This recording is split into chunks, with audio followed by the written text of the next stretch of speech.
রাতের বেলা রাধা হরিহর বাবুর জন্য দুধ গরম করছিল। হঠাৎ তার পেছনে একটা মেয়ের ছায়া ভেসে ওঠে। রাধাকে ধরতেই যাবে, এমন সময় রাধা কি যেন ভেবে ঘুরে দাঁড়াতেই ছায়াটা অদৃশ্য হয়ে যায়। হে কি, মনে হলো কেউ যেন আমার পেছনে এসে দাঁড়ালো। না, নতুন বাড়িতে নিশ্চয়ই এটা মনের ভয়। যাই, দুটো গরম করে বাবুর জন্য নিয়ে যাই।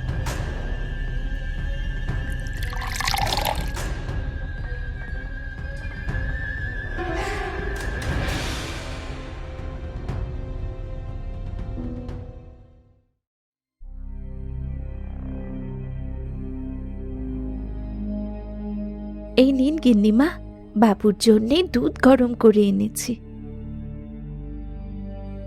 যা, এবার গিয়ে শুয়ে পড়। আর কাল সকাল হলে দোতলার বন্ধ ঘরটা পরিষ্কার করিস।